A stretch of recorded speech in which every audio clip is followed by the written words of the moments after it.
Memory is a selection of images, some elusive, others printed indelibly on the brain.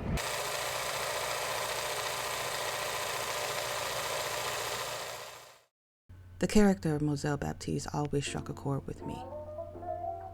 Not only her gifts, but her essence fascinated a 10-year-old me who hadn't yet known the pains of loss, grief, and memory. In the film, Mozelle's self-awareness draws a stark delineation between Roz's overprotectiveness and cognitive dissonance when it came to her husband, Lewis's recklessness in pursuit of lust and a stroked ego, and Eve's presence of mind with a gift she's unaware how to wield yet. Mozelle knew she wasn't much different than the three main characters, seeing herself as herself, looking back in each of them. But when it came to love, Mozelle was proud, a lover in the greatest sense, stepping between right, moral, and fated. But love in all its parts were an enemy to Mozelle leading up to her love with Julian, burrowing through her anytime it could. Life is filled with goodbyes, Eve, a million goodbyes, and it hurts every time. If we're lucky, or have been bopped around the head enough, we can sense all sides of a decision even when we can't see it. Mozelle loved Henry. Mozelle discovered true love and sacrifice through Maynard. Mozelle craved Hosea. Mozelle tolerated Harry. Mozelle's memory haunted her along with regret and remorse. A memory soaked in ecstasy, trauma, hindsight, and turmoil. When Mozelle loses Harry, she lies bare, covered in white cotton sheets, and in the ashes of the curse, claiming another love. She's aware, angry, and sullen. Rightfully so. Eve attempts to reassure her that she doesn't look so bad when the ghosts of her 3 dead husbands appear in her boudoir mirror. As achingly hollow and distant she must feel, work never sleeps. It's the expectation that weeping only lasts a night for the beholder, not the beloved. And Mozelle sets her grief aside to tend to her clients.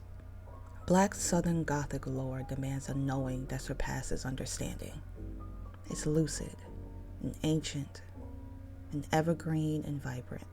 It flows throughout generations as haint blue spreads across port ceilings. Those that get it, get it.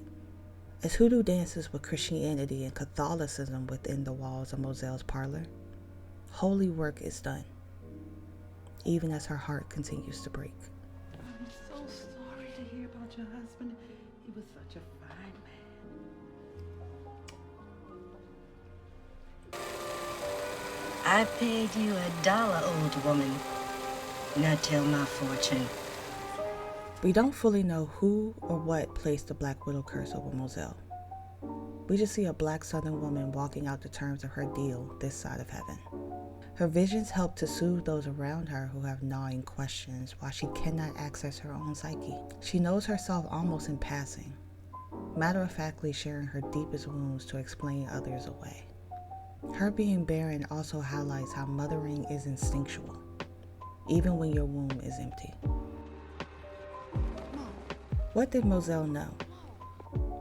In the original director's cut, Uncle Tomé, a key character from the film who has grown larger and more important over the last decade, was cut from the original film. He witnessed the kiss and then slap between Cicely and Lewis. Not being able to talk or stop the act himself as he was mute and wheelchair bound, he smashes a glass to let them both know that he's there. In the letter written to Mozelle before his death, Lewis speaks of her confronting him about potentially grooming Cicely. Mozelle having the gift of sight and being trusted to share the truth, it could be said that Uncle Tomé shared what he saw with her by clairsentience and clairtangency. Not there. You're wounded. In my opinion, Mozelle choosing to be honest with herself about her choices broke her curse. Her being unable to access her deepest whys and hows prevented her from being straight about the decisions she made in haste and without regard to those she loved the most. Her confessing to Julian about being a Black Widow kickstarted that process. She was already in the throes of recurring memories when Julian knocked on her door, seeking her help to find his lost wife. I believe Mozelle thought he was just passing through, and a quick mind numb to ease her aches. She told him the truth about his wife and didn't deny herself in ways she had before. Breaking and creating curses all start with a single action in the opposite direction of flow. Eve set into motion Lewis's demise just by her words and actions taken to avenge Cicely. Mozelle broke through the webs of her curse by choosing to face her memories. Taking a separate and different action from the ones we've been used to sets a new path, no matter the victory or consequence.